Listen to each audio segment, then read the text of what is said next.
2. 공포. 참혹한 행위를 저지른 그날 밤, 나는 불이야 하는 소리에 퍼뜩 잠에서 깨어났다. 눈을 뜨자 온 집안이 불길에 휩싸여 있었다. 아내와 하녀 그리고 나는 가까스로 몸만 빠져나왔다.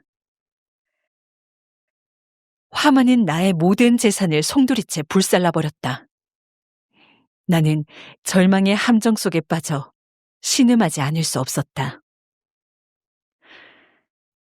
물론 그날 닥친 재난과 나의 포악했던 행위 사이에 어떤 연관성이 있다고 주장하는 것은 아니다. 다만 나는 사실의 연관관계를 자세히 기록하고 싶을 뿐이다. 어떤 사소한 매듭이라도 불완전하게 내버려두고 싶지는 않기 때문이다. 화재가 일어난 다음 날, 나는 불탄 곳에 가보았다. 벽은 한쪽만 덩그랗게 남아있고 모두 헐려 있었다. 남아있는 부분은 집의 중앙, 그러니까 침대 머리맡에 그다지 두껍지 않은 벽이었다. 최근에 석회를 새로 바른 탓에 불에 타지 않고 그대로 남아있었던 것이다. 많은 사람들이 그 회벽에 달라붙어 조사를 진행했다. 그들은 시종일관 이상한 일이군 이라든지 참으로 신기한 걸 같은 말을 내뱉었다.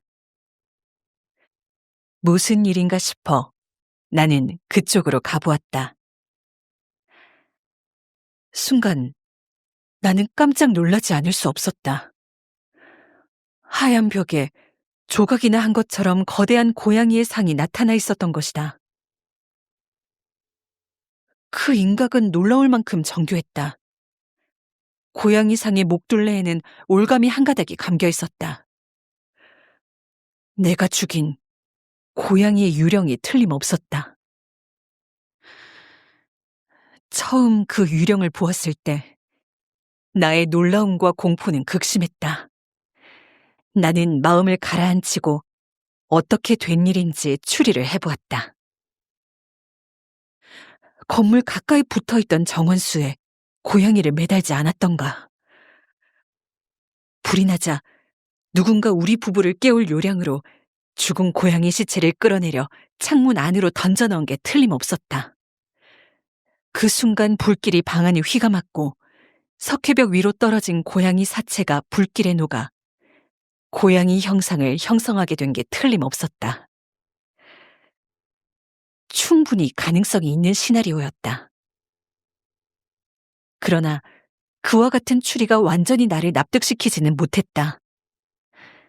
아니, 이성은 납득시켰을지언정 내 양심을 완전히 자유롭게 하지는 못했다.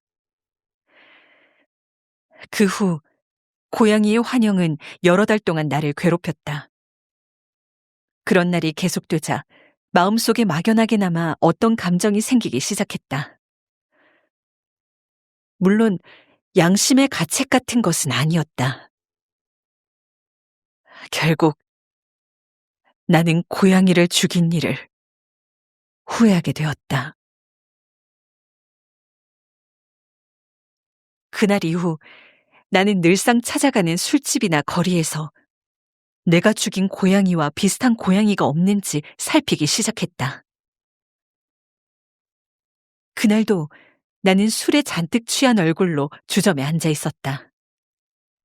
그러다가 문득 주점의 유일한 가구라고 할 만한 술통 위에 무언가 검은 것이 웅크리고 있는 것을 깨달았다. 실은 아까부터 줄곧 그 술통 쪽을 바라보고 있었는데 왜 그제야 비로소 그 검은 모양을 알아차린 것인지 사실 무척 이상한 일이었다. 가까이 다가가 손을 뻗어보았다. 그것은 놀랍게도 죽은 플루토와 같은 검은 고양이였다. 자세히 살펴보니 한 군데만 빼놓고는 플루토와 모습이 똑같았다. 플루토는 온몸이 새까맸으나 그 고양이는 가슴 부분이 하얗고 커다란 얼룩점으로 덮여 있었다. 내가 손을 대자 고양이는 얼른 일어났다. 그리고 목을 쭉 빼고 내 손에 몸을 비비며 아양을 떨었다. 나는 기쁨에 들떴다. 내가 찾던 그런 류의 고양이였기 때문이다. 나는 술집 주인에게 그 고양이를 내게 줄 수 없느냐고 물어보았다. 술집 주인은 고양이가 자기 것이 아니라고 말했다.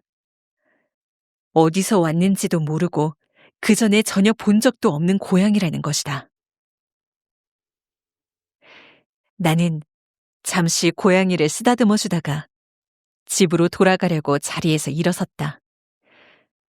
그런데 고양이가 나를 따라오려는 눈치였다. 나는 그대로 따라오도록 내버려 두었다. 나는 길을 걸으며 이따금 허리를 굽혀 고양이의 등을 가볍게 토닥거려 주었다.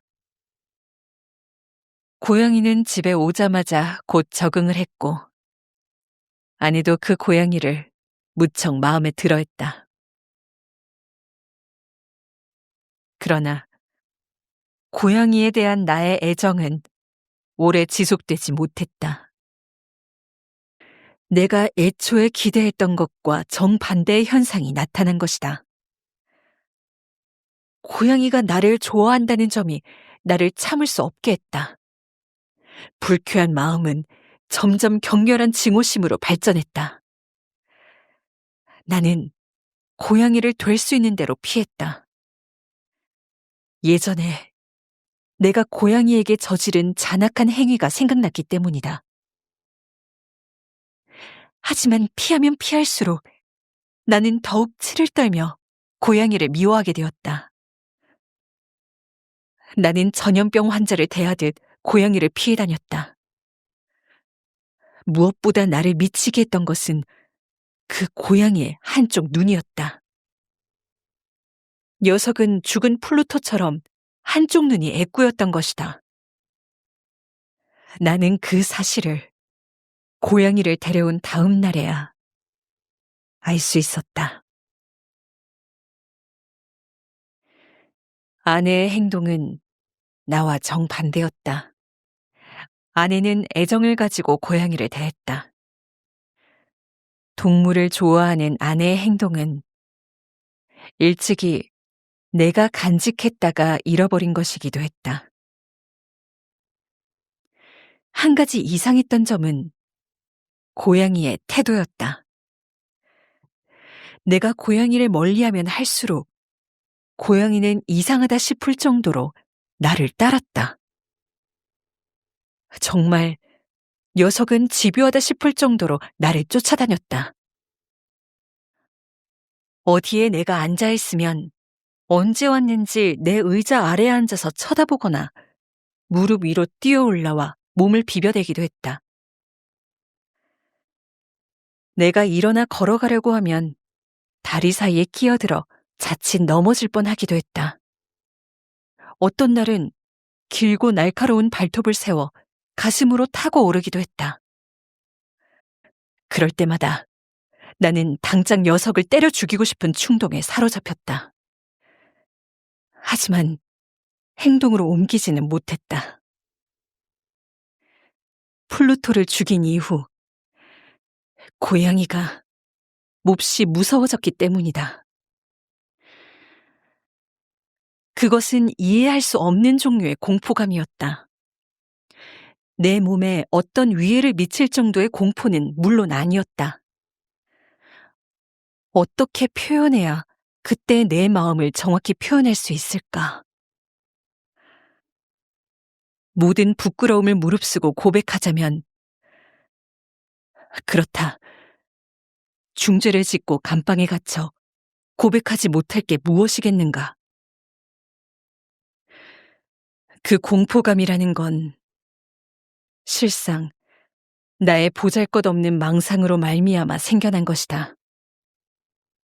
문제는 고양이 가슴에 흰 반점이었다. 처음 고양이를 데려왔을 때 반점은 아주 희미한 것이었다. 그러던 것이 점점 조금씩 변해가서 마침내는 뚜렷하게 윤곽을 드러냈다. 그것은 무엇라고 말할 수 없이 몸소리가 쳐지는 일이었다. 더욱 나를 고통스럽게 한 것은 그 반점의 형태였다. 반점의 형태는 바로 등골을 오싹하게 만드는 교수대의 형상, 바로 그것과 일치했다. 나는 고양이 가슴의 반점을 볼 때마다 죄악과 죽음 같은 처절한 장면들을 생각하며 치를 떨곤 했다. 나는 점점 돌이킬 수 없는 파국을 향해 치달아갔다.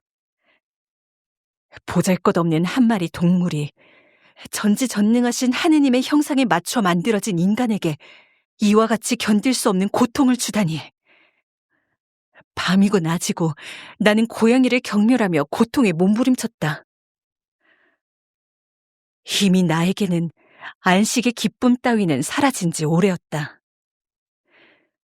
밤마다 고통에 시달렸으며 잠이 들었다가도 깜짝 놀라 벌떡 일어나기 일쑤였다. 그때마다 얼굴로 고양이의 뜨거운 입김이 훅 스쳤다. 악마의 화신은 시간이 흐를수록 내 몸을 짓누르며 나를 나락 속으로 밀어넣었다.